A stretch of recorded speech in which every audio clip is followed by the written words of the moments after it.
প্রেম করো না। ওই দিল্লি কা লাড্ডুর মতো, খেলেও পস্তাবে না খেলেও পস্তাবে। তো আলটিমেটলি যারা প্রেম একবার করে তারা বলে প্রেমটা করো না, কিন্তু আলটিমেটলি সবাই প্রেমটা করে। তো সেটাই, বাট আমি চাইবো যে এই প্রেমের মরশুমে প্রেম করো কিন্তু কষ্ট পেও না, এটাই। তোমার বয়ফ্রেন্ড রয়েছে, তোমার সঙ্গে চুটিয়ে প্রেম করছে, সেটাই স্বাভাবিক, কিন্তু সেই বয়ফ্রেন্ডটা আরও একজনের সঙ্গে বা দুজনের সঙ্গে প্রেম করছে, সেটা তুমি জানো না। সেটাও চুটিয়ে? হ্যাঁ, সেটাও চুটিয়ে করছে, কিন্তু হঠাৎ করে একদিন তোমার কাছে ধরা পড়ে গেল, তুমি জানতে পারলে, সেই মুহূর্তে তোমার কি করা উচিত? বর্ষবরণ ইন্ডিয়াস ফ্যাশন ভাইবস 2024 সিজন 1-এর আমরা প্রেস মিটে ছিলাম, ছায়াপাত এন্টারটেনমেন্ট। তো আমার সত্যি খুব ভালো লাগছে এটার সাথে অ্যাসোসিয়েট হতে পেরে, কারণ hello, welcome to Navaras talkies. সঙ্গে রয়েছে আমি অসীম, আর আজকে আমার সঙ্গে রয়েছেন টলিউড থেকে বলিউড, এর তারপর সাউথে একের পর এক কাজ করে গেছেন এবং সেটা জনপ্রিয়তার সাথে। আমার সঙ্গে রয়েছে অভিনেত্রী পায়েল মুখার্জি। অনেক অনেক স্বাগত দিদি আমাদের চ্যানেলে। কি বলবো তাহলে তোমাকে, বলো তো, ভালোবাসার সপ্তাহ যাচ্ছে, ভালোবাসার মরশুম যাচ্ছে, বিয়েরও মরশুম যাচ্ছে, বিয়ের মরশুম যাচ্ছে। সেটা আমি জানতাম না। ওকে, না আমি জানুয়ারিতে খেয়েছিলাম লাস্ট বিয়ে, এখন তো খাচ্ছি না, জানি না। ওকে, বিয়ে যাওয়াটা উচিত, কারণ আমাদের কত অবিবাহিত ছেলেমেয়েরা রয়েছে, তাদের বিয়ে হওয়াটা খুব দরকার। বাট প্লিজ এগেন আমার বিয়ে নিয়ে জিজ্ঞাসা করো না।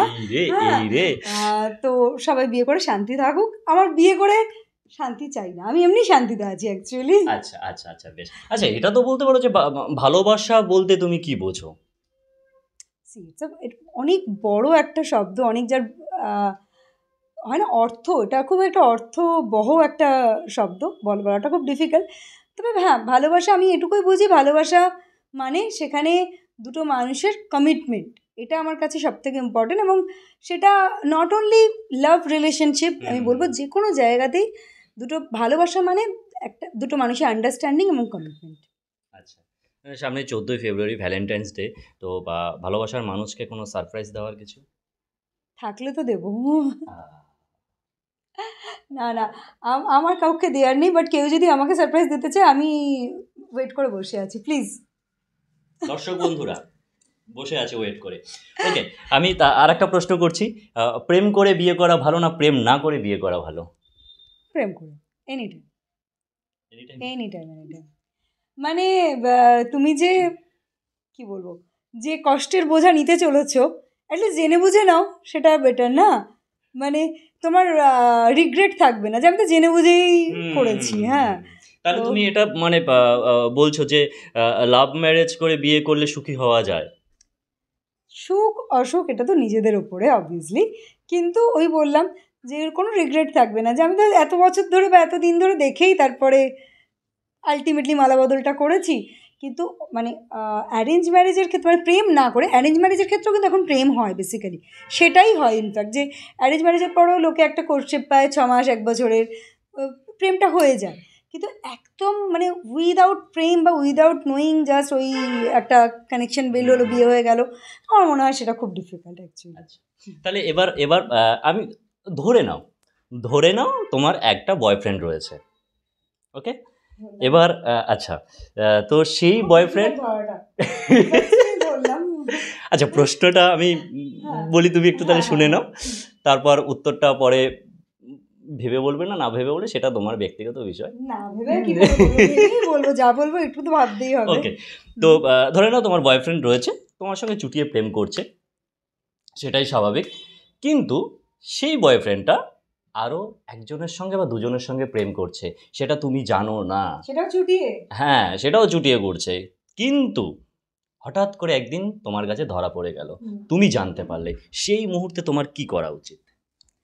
দেখো, খুব অ্যাকচুয়ালি ডিফিকাল্ট কোয়েশ্চেন। এবার ভাবছি না, আমার মানে এগুলো খুব মানে আমার না, আমার সাথে এরকম হতেই পারে না, কারণ আমি যদি কারোর সাথে সম্পর্কে থাকি, প্রেম করি, তো সে অন্য কোথাও করবে এটা আমি জানতে পারবো, এটা ইজ ইট পসিবল? মানে আমি তো তাকে পুরোটা ট্র্যাকে রাখবো, সে কখন ঘুম থেকে উঠছে, কখন দাঁত মাজছে, কখন শুতে যাচ্ছে, সো ইটস নট পসিবল। চুটিয়ে তো করতেই পারবে না, কোনো চান্সই নেই। না, ওই যে বললাম যে ধরে নাও, ধরে আমরা নিলে অঙ্কে করেছিলাম না, ধরা যাক। তাহলে ছেড়ে দেবো, তাহলে আর কিছু বলবো না। ঝগড়াঝাটি আমি ব্যাপারটা পছন্দ করি না। যা পাখি উঠতে দিলাম তোকে, খুঁজে নে অন্য কোনো বাসা। বাহ, এটা ভালো ডায়লগ আমরা পেয়ে গেলাম। এটা ডায়লগ না, এটা রিয়েলিটি, এটা জীবন। ওকে, তো ওকে, ঝগড়া করে কি হবে বলো? যার স্বভাব, মানে স্বভাব চেঞ্জ করা ইজ নট পসিবল। তো দিস ইজ স্বভাব অ্যাকচুয়ালি। আচ্ছা, যারা নতুন নতুন ছেলেমেয়েরা রয়েছে, নতুন ছেলেমেয়ে ঠিক বলবো, মানে মানে যারা প্রেম করতে চাইছে, নতুন প্রেম করতে নতুন চাইছে। প্রেম করতে চাইছে, এখনো করেনি প্রেমটা জাস্ট চাইছে, ইচ্ছে আছে হ্যাঁ। প্রেম করব, তাহলে তাদের উদ্দেশ্যে তুমি কি বার্তা দেবে, কি টিপস দেবে, কি দেবে? আমি তো বলবো প্রেম করো না, এই রে, কারণ প্রেম মানেই ইমোশনাল অ্যাটাচমেন্ট, তারপর কষ্ট, তারপর কিন্তু হ্যাঁ, মানে প্রেম মানে দুটো জিনিস। একটা হচ্ছে যে প্রেম করে যদি কষ্ট না পাও তাহলে প্রেম করতেই পারো, কিন্তু আদারওয়াইজ প্রেম করে কষ্টটা খুবই টাফ হয়ে যায় আই বিলিভ। সবাই নিশ্চয়ই পেয়েছে, এটা সবাই বলে, কিন্তু আলটিমেটলি সবাই ওই দিল্লি কা লাড্ডুর মতো, দিল্লি কা খেলেও লাড্ডু। পস্তাবে, না খেলেও পস্তাবে। তো আলটিমেটলি যারা প্রেম একবার করে তারা বলে প্রেমটা করো না, কিন্তু আলটিমেটলি সবাই প্রেমটা করে। তো সেটাই, বাট আমি চাইবো যে এই প্রেমের মরশুমে প্রেম করো কিন্তু কষ্ট পেও না, এটাই। আচ্ছা, বাহ, খুব আমরা সুন্দর উত্তর পেয়ে গেছি, অনেকগুলো উত্তর পেয়ে গেছি। বাকিরা এবার যারা দর্শক বন্ধুরা যারা রয়েছে তারা কি বোঝার বুঝে দেবে। আমার আর এখানে কিচ্ছু বলার নেই, বক্তব্য নেই। এবার আমরা আসবো একটা নতুন একটা ফ্যাশন শো আসতে চলেছে, যদি সেই বিষয়ে বলো, কারণ সেখানে তুমি একদম মানে কি বলবো সেটাকে, ফেস হিসেবে আছে একদম। তো বেসিক্যালি এটা বর্ষবরণ ইন্ডিয়াস ফ্যাশন ভাইবস 2024 সিজন 1-এর আমরা প্রেস মিটে ছিলাম, এবং সিজন 1 কিন্তু যেভাবে কোমর বেঁধে নেমেছে আজকে তোমার আম, এই এন্টারটেনমেন্টই, ছায়াপাত ছায়াপথ এন্টারটেনমেন্ট। তো আমার সত্যি খুব ভালো লাগছে এটার সাথে অ্যাসোসিয়েট হতে পেরে, কারণ এই এই যে প্ল্যাটফর্ম ওরা প্রোভাইড করতে চলেছে সেটা কিন্তু not only 3 categories are there, like men, women, kids, যেটা আমরা অলওয়েজ দেখে থাকি। তার সাথে রয়েছে এলজিবিটিদের জন্য প্ল্যাটফর্ম, তার সাথে রয়েছে এল্ডারলি যারা, তাদের জন্য প্ল্যাটফর্ম। তো এগুলো আমার মনে হয় খুব ইম্পর্টেন্ট, কারণ এলজিবিটি আজকে আমাদের সোসাইটির একটা পার্ট, এবং তাদেরকেও মানে তারাও যেমন 8-5 জনের মতোই তারাও এটা ডিজার্ভ করে। তো আমার মনে হয় যে এইটা খুবই একটা গুড ইনিশিয়েটিভ, এবং এল্ডারলি যারা তারাও অনেক ক্ষেত্রে নিজের পারিবারিক চাপে বা সাংসারিক চাপে তারা বা কোনো প্রপার অপরচুনিটি পায়নি হয়তো, কিন্তু ইচ্ছেটা রয়েছে, সুপ্ত বাসনা, তো সেটাকে তারা এক্সপ্লোর করার মতো একটা প্ল্যাটফর্ম পেতে চলেছে।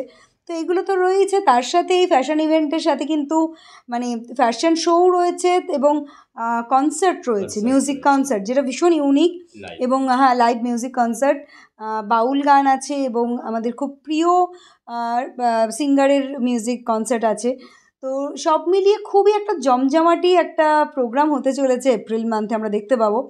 এবং তার সাথে সব থেকে যদি এটার ইউনিকনেস বলো এই ইভেন্টটার, সেটা হচ্ছে 35% অফ প্রফিট মার্জিন ওরা কিন্তু ক্যান্সার পেশেন্টদের জন্য আর তাদেরকে আর কি সেটা প্রোভাইড করবে। তো সেটা আমার মনে হয় ভীষণই একটা মানে একটা নোবেল কজের সাথেও কিন্তু আমরা যুক্ত হচ্ছি, not only the fashion show বা নট অনলি যে ভালো প্ল্যাটফর্ম, তার সাথে কিন্তু এই ধরনের নোবেল ইনিশিয়েটিভও রয়েছে। তো সব মিলিয়ে আমি তো মানে I am very looking forward যে খুব ভালো কিছু একটা হতে চলেছে এই ইভেন্টটা। তো এই ইভেন্টের সাথে যুক্ত প্রত্যেককে এই এন্টারটেনমেন্ট হাউস এবং তার যে কর্ণধার দেব, তার সাথে বিদিশা, সায়ন্তন, প্রত্যেককে অসংখ্য শুভেচ্ছা রইল। খুব ভালো প্রোগ্রামটা হোক। একদমই তাই। আর তাদের যে ফ্যাশন শোটা যেটা আসছে বর্ষবরণ, সেখানে তো আমরা আরও বিভিন্ন আপডেট তো দিতেই থাকবো। আর বাংলা বিনোদনে এইরকম নিত্য নতুন ভিডিও পাওয়ার জন্য, আপনাদের পছন্দের সেলিব্রিটিদের এক্সক্লুসিভ ইন্টারভিউ পাওয়ার জন্য আমাদের নবরস টকিজ চ্যানেল কিন্তু অবশ্যই ফলো করতে হবে এবং সাবস্ক্রাইব করতে হবে।